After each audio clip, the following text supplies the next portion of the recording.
There are a lot of problems right now in Division One FBS college football, but what I want to tackle today is the playoff, the college football playoff, and there's a way to do a better playoff than what we have today. The 12-team playoff is good, but we can definitely make something better.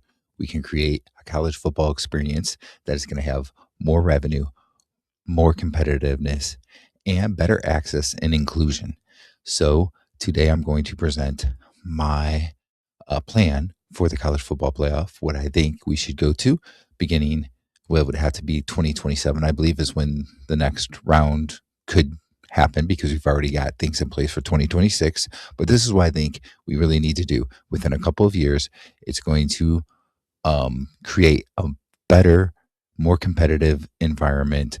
We're going to be able to have more group of five schools actually compete. We're going to have more mid-tier schools. Mid-tier, what I mean from mid-tier is the schools after the top 8 to 10, 12 teams or so. Those kind of become the mid-tier. So we'll say like around teams in the 13s, 13, 15, 20, 25 to 30, that range. You're going to have the gap close a little bit for those schools, and they're going to be more competitive. Now, again, those top 8, 10, 12 teams, they're not going to really change. They're still going to be the juggernauts that they are, but you're going to start to see that competitive gap close a bit for some of those other teams, and this is going to be a really good thing for college football. So I'm going to present this. I think you should watch all the way to the end because some of you right away are going to say, oh, this is ridiculous. We shouldn't do this. But there are some really good reasons for it and really good reasons why this is going to be good for college football. I'm also going to say here that this is going to be really good for teams in the ACC, teams in the Big 12, because where college football is going today, we are on the way towards a two-conference, super conference system. And if you're in the ACC or the Big 12, this should really scare you because there's no guarantee that you're a fan of a school that is in the ACC or Big 12 that is going to get into the two super conferences. And that's the way that we are currently headed with college football, Division One, FBS. And if you get left out, that's not going to be good for you. So as a fan from the ACC or the Big 12, you should actually embrace something that's going to bring more competitiveness in that range of the top 30 or so teams, right? So let's go into this now. First thing we're going to do is we're going to create a 24-team playoff. I know that is double what we currently have of a 12-team playoff, but 24 teams is where we need to be. We're going to have 10 conference champions that get automatic bids and 14 at-large bids. I know exactly what you're already thinking with 10 conference champions. Yes, we have your P4 conferences, and then you have what's going to be considered the group of six, but you have the ACC, you have the Big 12, you have the SEC, you have the Big 10. Okay, those are your four. Then you add in there the Pac 12, that's five. You got the Mountain West, that becomes six. You have the Sun Belt is seven, the American Conference, eight. You have the MAC 9 and the Sun Belt, the Conference USA is 10. So there's your 10 conferences. Your conference champions are all going to get automatic bids. That doesn't mean that they're necessarily really high. Your six teams from the group of six could be ranked number 19, seeded number 19 through number 24. They may possibly, you might have a team like Tulane get higher. You never know. Or it doesn't have to be Tulane, but I'm just using Tulane this year as an example. Maybe they'll be a 16 or a 17. But in the scenario I'm going to break down, they're actually going to be the number 19 team. So you'll see how that works out. You get 14 at-large bids. So if you're BYU, Notre Dame, you were the first two teams out, you're in this scenario in the 2014 playoff. Okay, you're gonna have other teams that are gonna be in. You're gonna have Texas. You're gonna have Vanderbilt. So you're gonna have some really interesting and good games. You're gonna have some competitive games. You're no longer gonna have your number 6 against your number 11 team, and your so it'll be number 5 against the number 12 teams, right? So this year we had two group of 5 teams because of the way that the system is set up with conference champions, highest ranked conference champions, and you had them going up against number 5 and number 6 teams. Your highest ranked group of 6 in this case, because of the Pac-12 team, will most likely be around 19, maybe 17, 18, like I said, depending on how well they do. So they're going to have a more competitive matchup. And we're going to talk about that a little bit more. But there's a little bit more we need to talk about here. Okay. We're going to still have a CFP committee.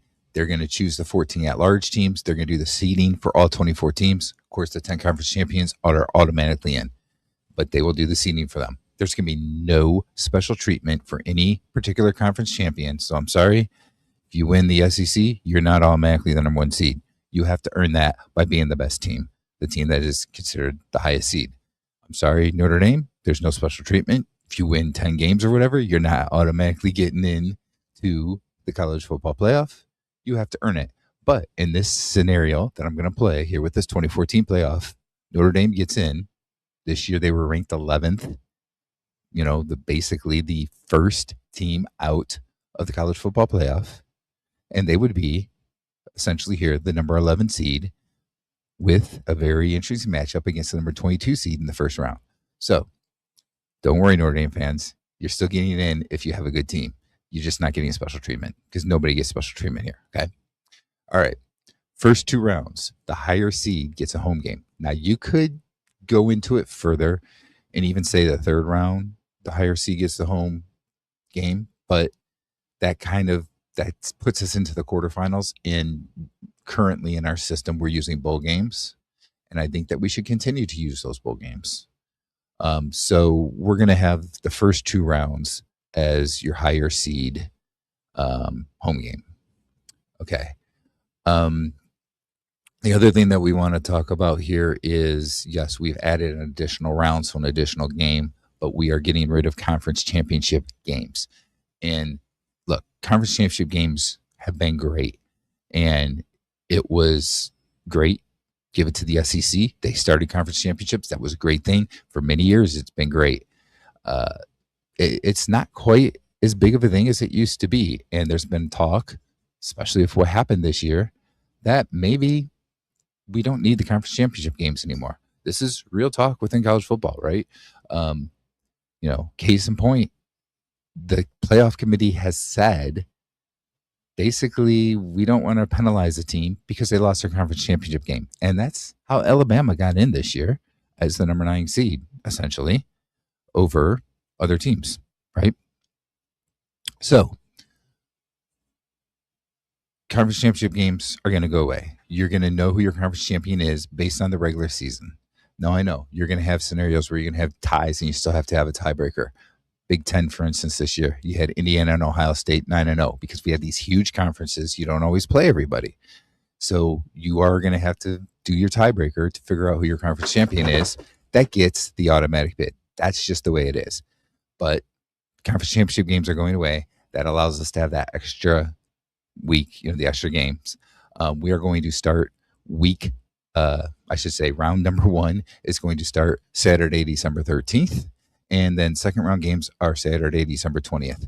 Then you get into your quarterfinals with the bowl games, where it's kind of like New Year's Eve, New Year's Day type of thing. So you have a little bit more of a break there after you got through those first two rounds. Of course, the top 8 teams are getting buys in the first round. So I didn't mention that before, but let me say that. So let's kind of go into that now.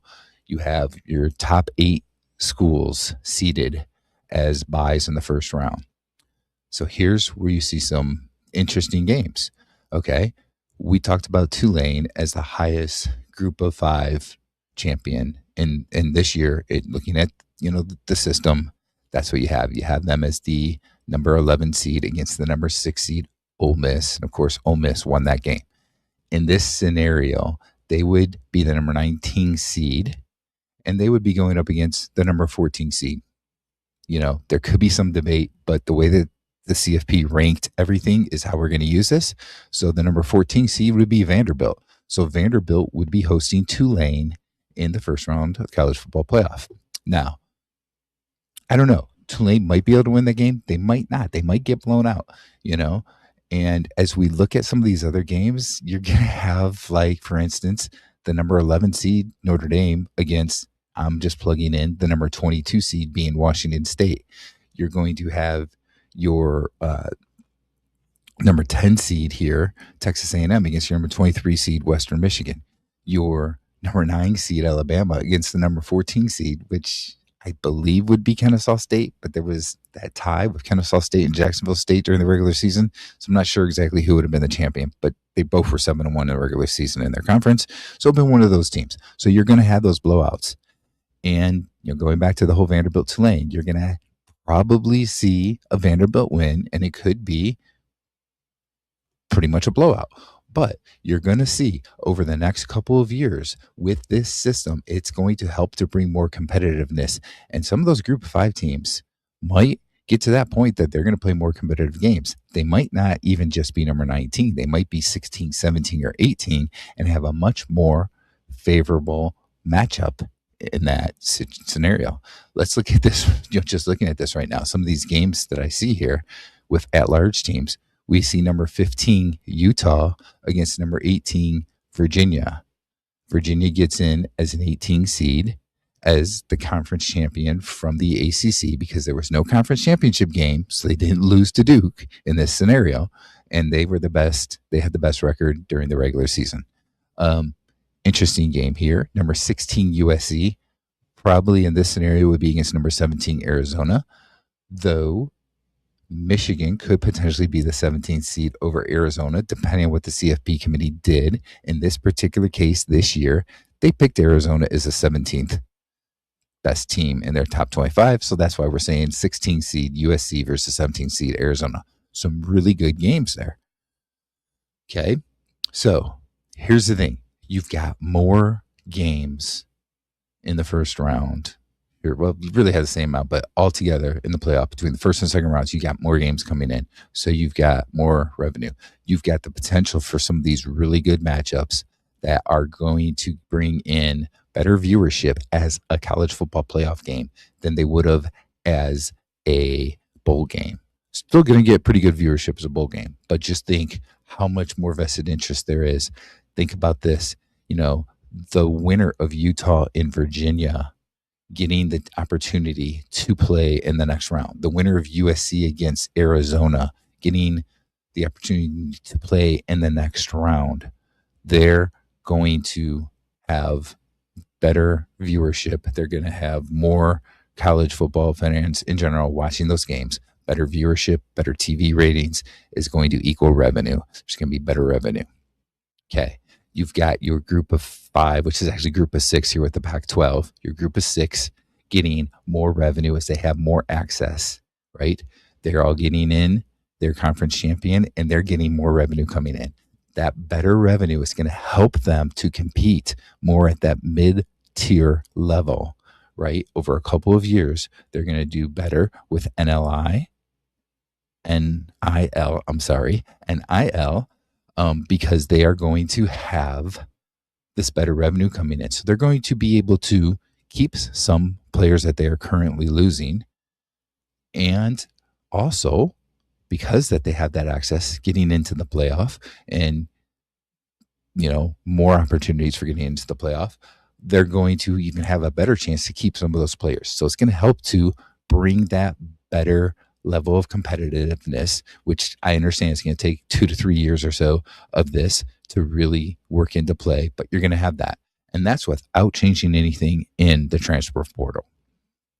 You could take this another step further outside of the playoff and say something that has been talked about even by Nick Saban is maybe having a NIL salary cap, and that would help level the field in that top 30 even more, right? So as you level the field in the top 30 more, you end up getting even more competitive when you look at this 2014 playoff. Yes, you have 10 conference champions and 6 of them are from the group of 6. That still means that there is the potential for the top 18 teams in the country. If nobody in the group of 6 is even in the top 18, you still potentially have the top 18, assuming you're champion of the ACC and Big 12, Big 10, and SEC are all in the top 18, which they probably are because you're not doing conference championship games. That could cause somebody to get in like it did this year with the ACC. So you do have that, but you've got the better competitiveness from the more revenue that's coming in, and you have the better access and inclusion. This is going to be great for college football because look, where we are going today is we are going to two mega conferences, two super conferences. And that's just the way it's heading. It is heading that way. And you're going to have the proponents of that system that are going to push back a little bit on this. They don't want the 2014 playoff. That's going to create more competitiveness in the mid-level of college football, Division One FBS. They don't want that because they want their super conferences. But if you're ACC, you're Big 12, you really need to consider that your team could very well get left out. Most of the ACC and Big 12 teams are going to get left out in a super conference scenario. I'm sorry, but that's just how it is when there's going to be two super conferences. Also, look at a team like Purdue in the Big 10, Northwestern, for instance. Look at teams like Kentucky and the SEC. As the middle tends to get more competitive, they're going to have a little bit of a better competitive chance as well because they're going to have a better chance to get into that more middle. You look at those schools and you kind of think of them more as not really middle. They're more lower tier Power 4 schools.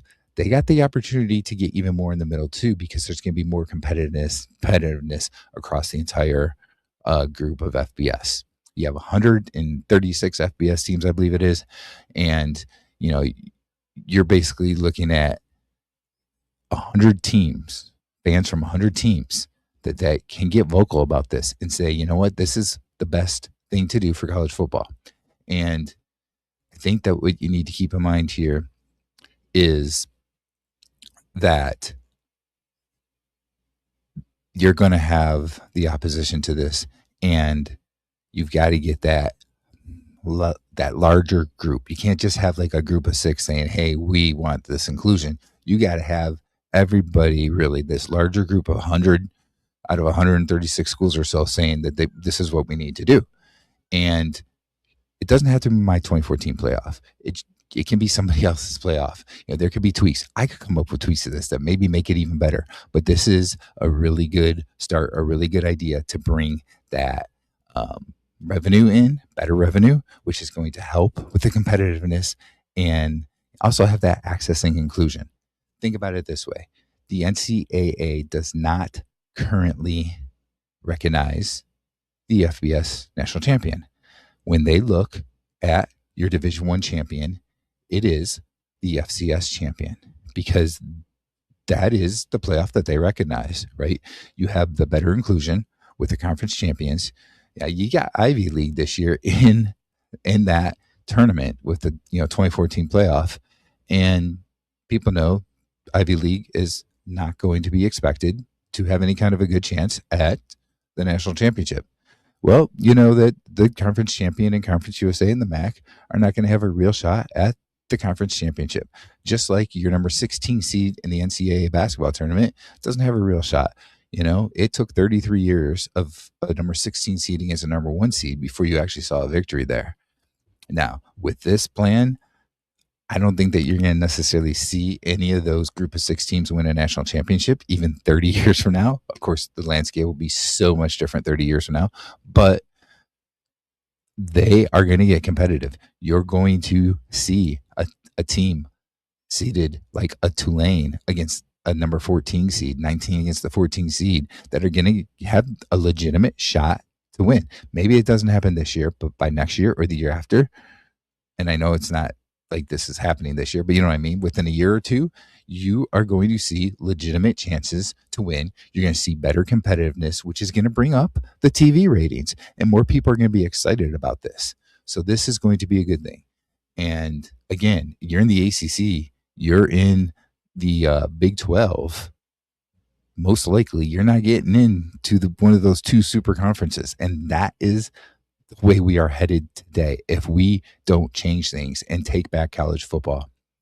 With a 2 super conference thing, what that basically makes is a league of the top 1%. And we already have that. It's called the NFL. We don't need a mini NFL. We need a good Division One FBS college football system. And if that is the top 5% or whatever, that's that much better. That's that many more games, that much more revenue, which revenue is a big thing in college football. It's a big thing. And you're going to have that revenue and you're going to have the competitiveness.